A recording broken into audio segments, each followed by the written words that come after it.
What exactly is the cash envelope system, and why is it important for you to budget your income, whether you get paid weekly, bi-weekly, once a month, no matter what your income source is, guys, it is important to budget your money and tell each dollar where to go.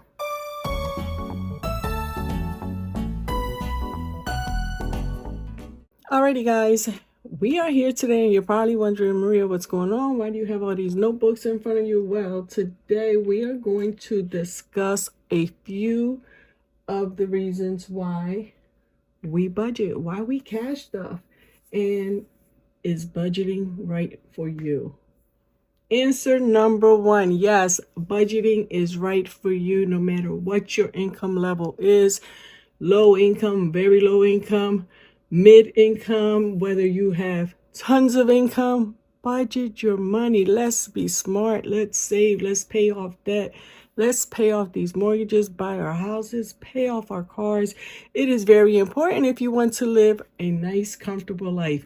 And we're going to get started today, guys. I am going to do a small series just talking about why I started budgeting, what I do to budget, and what you can do if you don't have the resources or the income to put out the money to buy planners, binders, envelopes, all that stuff. So let's get into it, guys. First and foremost, exactly what is cash budgeting? Well, cash budgeting is a method in which you allocate your income, whether it's monthly, weekly, bi-weekly, no matter how many times you get paid, and you put the money into separate envelopes and allocate it towards specific categories. Now, these categories, just to give you an idea, today I want to discuss our variable expenses. So you would get envelopes for, let's say, your grocery, your gas, household, dining out. You can even do fun day or beauty, things that you spend either on a weekly basis. You know, every time you have money, you're out here spending money. You go to Ulta, Sephora, spend a bunch of money on makeup. You want to buy a nice fancy handbag just because, so you hit the mall. Well, what we're learning to do is to allocate a certain amount of money for that. I'm not saying you can't go to Ulta, Sephora, you can buy that pretty handbag, but we're going to budget for it. We're going to look at all our income, see what we have left once our bills are paid, and then we're going to set aside a certain amount. And if that bag is $300, if you have it left over after all your bills and all your necessities are met, then you make sure you put that into your shopping category because you're going to go buy that bag. If you don't have the funds available, I'm going to teach you how to save the money through budgeting and cash stuffing. So let's get started. Again, like I said, this is going to be a few videos. We're not going to hit all the steps today, but what we are going to hit today is how we can allocate our funds. So the first thing you want to do is look at your bank statement or look at your pay stubs, because honestly, not everybody has a bank statement. Some people get paid, go to a check cashing place, cash a check, go to the post office, buy a few money orders, pay their bills that way, or pay their rent or whatever it is in cash. There's so many different scenarios, so we're not going to be able to hit upon all of them, but I'm going to try and give you all an idea of what you can do. So what we're going to do first, here goes my monthly planner. You guys know how much I have been loving this.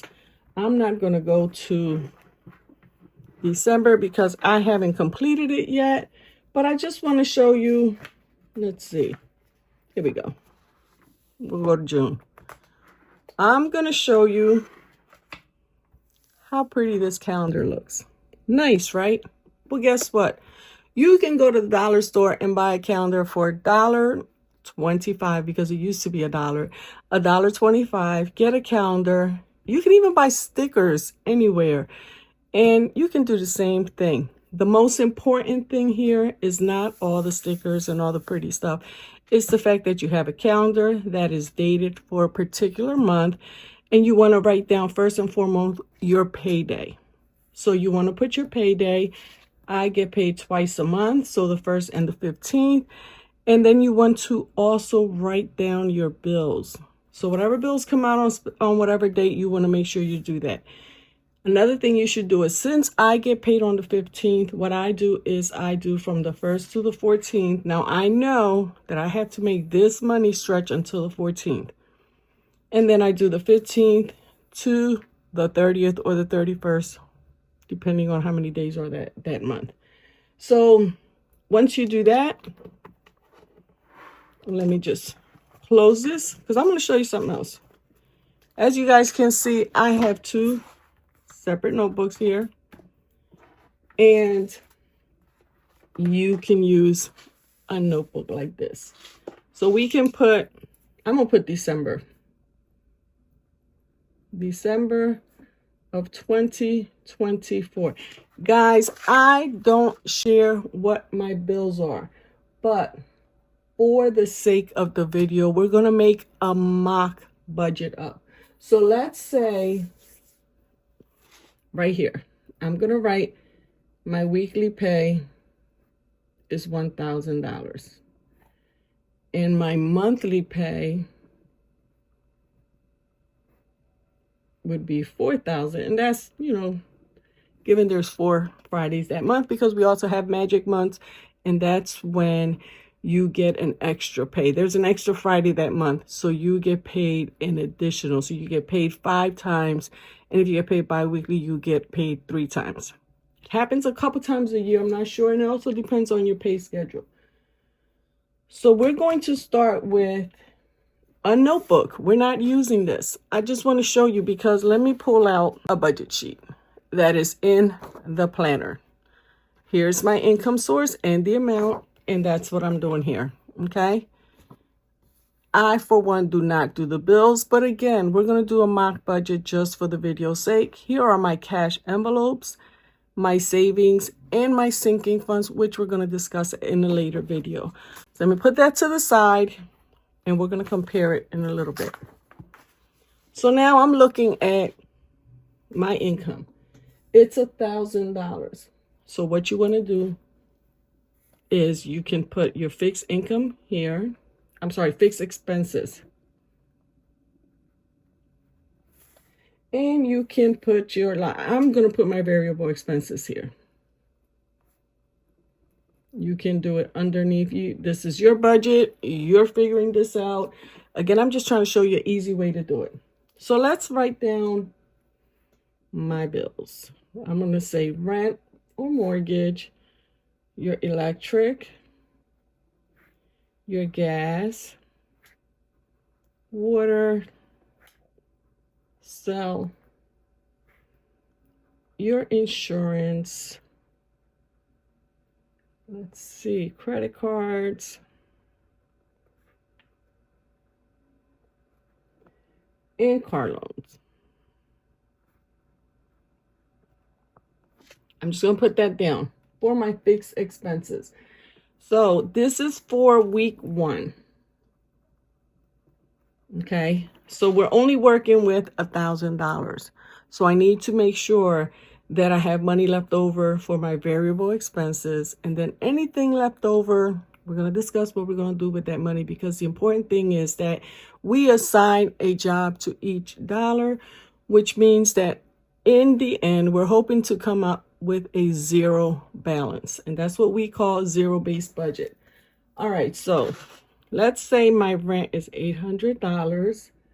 My electric is $100. My gas, now this is for heating for my home, not for driving. Let's say my water bill is $80. Cell phone is $100. My insurance would be $200. Credit cards, we're gonna not separate them all. We're just gonna put credit cards. And then we have a car loan. Let's say that car loan is $520. That's a lot of money, right? When you look at it that way, it's like, whoa. So where is my calculator, guys? Hold on. Okay. So the total amount of my bills, we've got 800 plus 200 plus 180 plus 700 plus 520. $2,400 is the amount of my bills. Would I say 2,400? Yes. Okay, so now what I want to do is I want to figure out how much money I need to save this pay period so that I have money to eat, to put gas in my car, to dine out if I choose to, and for anything else that I may need. So let's go over here to our rent. So we're going to get paid 4 times this month. So I'm going to save $200 for my rent. I'm going to save $25 for my electric, $25 for my gas, $20 for my water, $25 for my cell. I need to set aside $50 for my insurance, $125 for my credit cards, and for my car loan, I'm going to need to save $130.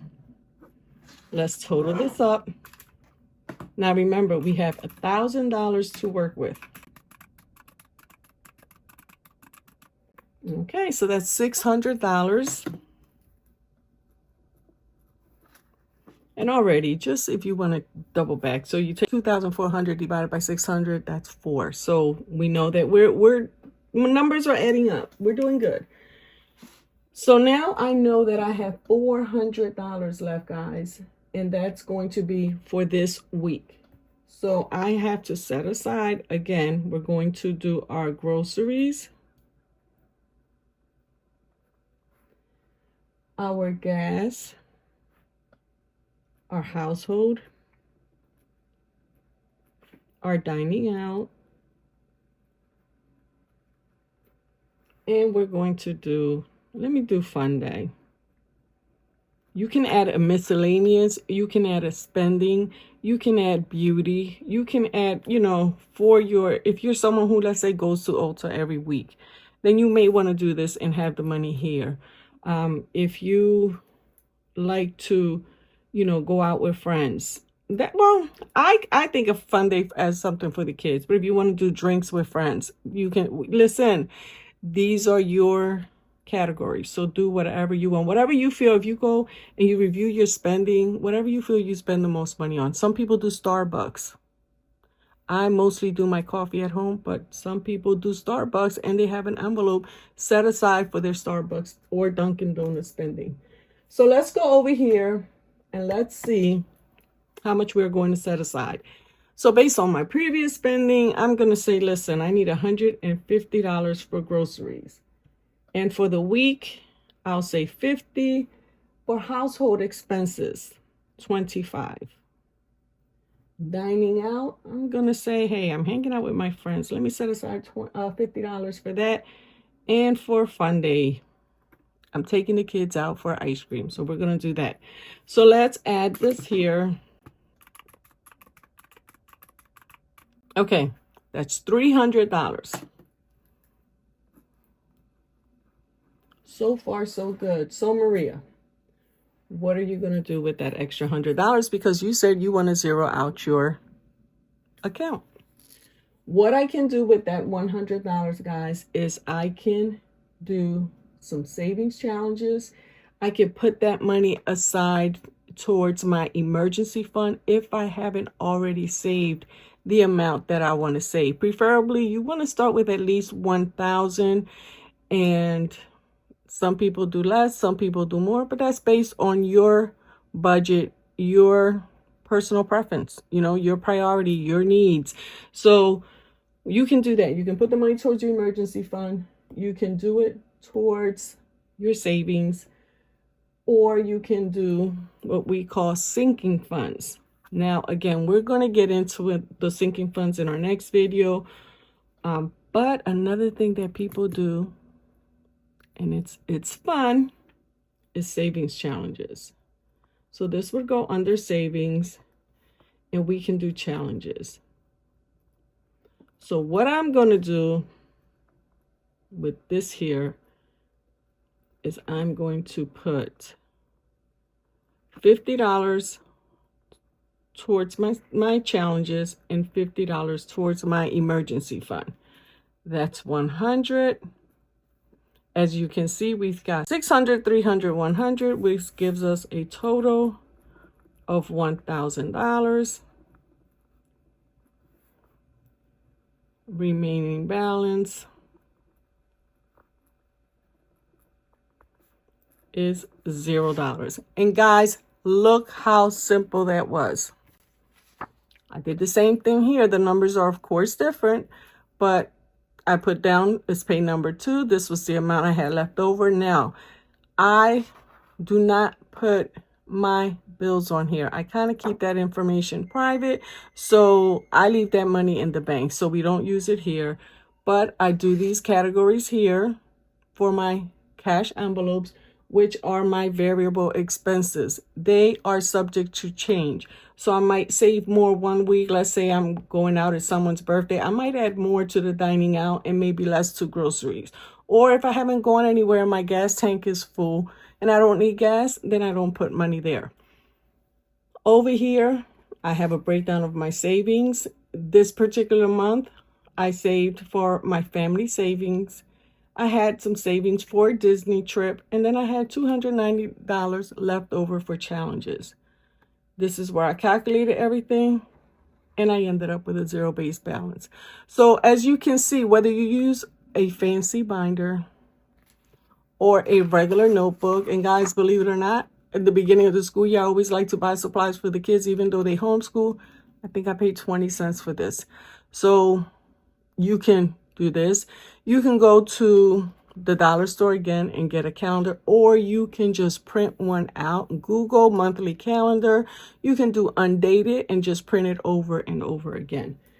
Again, this is just a way that we can save money. And I just want to show you guys, I know a lot of us have beautiful binders. I know a lot of us have nice envelopes. You know, everything's personalized, blinged out pens. It's not necessary, especially when you're just starting. Now, if you've been budgeting for a while and you've been saving to buy these items, by all means, do what makes you happy. Do what you think is going to have you start the journey and continue on the journey. Now, another thing that we do is I don't have my personal wallet with me, but I just have my regular, it's a Coach wallet that I've had for years. I didn't buy a new wallet, but I did purchase some laminated binders, envelopes, and I'm going to show you these because these are similar to the ones that I have in my bag. So see how this one here says self-care, birthdays. There are a lot of creative individuals within this community. They have their own shops. If you go on Etsy, this here binder is considered an A6 binder. It's the size where you don't have to fold your money and it fits perfectly. So you can use these types of envelopes. You can get an A7 wallet, which is smaller. You do have to fold your money, but it's very convenient to, put in your bag and carry with you all the time. So you can use these. They come laminated, they come in vellum, some are matte. It all depends on what you want. Now, another option, if you don't want to use these, guys, get a regular envelope. A regular paper envelope that you can get a box of 100 for $1, $1.25 at the dollar store, a couple dollars at Walmart, Target, wherever. Use that. Get a pen, a marker, and just put whatever category. And then put them in your wallet if they fit, or put them in your, wherever you want to put them in your bag when you're going to go food shopping or when you got to get gas. You do not have to spend a lot of money. Now, some of you are probably saying, Maria, a paper envelope, really? That thing's going to be, so what? If you pay $1 for 100 of them, so what if you only use it once? Because they get all crinkly and bent. It's called, saving money, being on a budget. And again, we all start somewhere. I don't want anybody to feel that because they can't afford to get the binders and get the pretty envelopes that they can't afford to start budgeting. The important thing is that when you start budgeting, you look at your income, the amount of money you receive. Try and do it for a couple months so you see your spending patterns. And then another thing I want you to do is calculate your fixed expenses. If you don't want to share that money, if you don't want to share it, let's say you're thinking of starting a YouTube channel, which I highly recommend. The reason I have been so consistent is because of my YouTube channel, because I feel like, you know what, Maria, you can't, you started this journey. Don't give up. Don't stop. But also, I've learned through watching other YouTubers and through my own experience that life happens. You might have a situation where you have to empty all your binders. Who's going to judge you? Life be lifing. An emergency comes up, things break down, people get sick. You have to take it. Things happen, guys, so don't be hard on yourself. I always say give yourself some grace. Now, we've covered the envelopes. Binders. You can get some beautiful binders for anywhere from $30 to $50, $60. There's so many. There's so many of them. But you can also get one from Amazon, Temu, and pay $4 or $5. It's up to what you want. Works the same way. It's got the ring. It's got little slots. Okay. It comes with different envelopes. So you can get the zipperless envelopes, or let me see. Here we go. These are the zipperless ones. You can get these on Amazon. You can get them, I believe, on Temu as well. But you can pay $5 for maybe 12, 15 of them. I think that's what I last saw. And then look at this. This is what we call either a dashboard, or as this one is fully funded. I printed this out myself at home. I use Canva, which is an app that you can use to print out challenges, to print out dashboards, print out pretty much anything. You can create Christmas cards, whatever you want. It's really, really fun app. I believe it's like $14.99 a month, but you don't have to have the pro version. Right now, I don't have the pro version. That's one of the subscriptions that I canceled because I realized I didn't need it. So I created these myself. I use them for my fully funded envelopes when I'm done stuffing them. And then I created these. They're not perfect, but they work. And they didn't cost me nothing but a piece of paper, and it cost me some ink. That was it. Or you can order them online. Again, Etsy has tons of items. And even if you go on YouTube, there's a lot of people who create their own things, and they actually may not sell on Etsy, but they have their own shop. So again, get creative. If you don't have a printer, listen, it could be a regular piece of paper if you don't have this. Write it out yourself. Subscriptions. We've got mortgage. We've got, I think this is car. Yeah, you can write it out yourself. Again, this is just a way for you to save your money, kind of stay organized. It helps you stay organized. Now, as far as challenges, let me see if I have one that has trackers. I don't think I do, because I took my trackers out. So this beauty here is from my friend Maria at She's Got It. I have not started this challenge yet. I absolutely love it. I'm waiting for the new year to, get started on a few challenges, because I'm changing things up a little bit. I'm not buying new binders because I already have the ones I need. But you see those challenges? Beautiful. Absolutely beautiful. But if you don't have money and you still want to save money, you can go on Canva and create your own tracker. Or, again, get a plain piece of paper. You can write savings challenges. You can write, Christmas, holidays, whatever you want. And then just draw your circles. Put on there, save $100. Each circle's $5. Get creative. Or, again, these binders come with trackers. And you could put on top the category. You can put the amount you want to save. And then you can just put your deposit date and the amount that you save. All right. Let's see. What else? So I think what I'm going to do is I'm going to discuss sinking funds in my next video, guys. This is going to be a small series. I just didn't want to make the videos too long. This one is probably over 20 minutes as is. But what I want to do is share what I've learned. It's super important to be consistent, guys. But all this other stuff, it's not necessary. All that's necessary is your desire to save money, to put yourself on a budget, and to remember that your journey compares to nobody else's. So don't ever look at someone else and, oh, wow, they're saving $300 this week and I can only save 20. Well, guess what? That's 20 more that you had last week. And it's 20 that's going to get you closer to your goal. So this is not a race. We're all in this for our own personal reasons, but we are here to support one another. Welcome to this budgeting community. If you are new, if you've been here all along, congratulations. I hope you're staying consistent and I hope you're crushing all your goals. Guys, my name is Sita from Sita's Budgeting Journey. If you enjoyed this video, please be sure to give it a like, comment, and subscribe to my channel. And if you really like it, don't forget to share with family or friends, because this is something, the new year is coming. We all have goals. We all have, the beginning of the year, we want to start new. And what better time to start budgeting? Alrighty, guys, take care. Thank you for being here. Have a blessed day, and we will be chatting soon.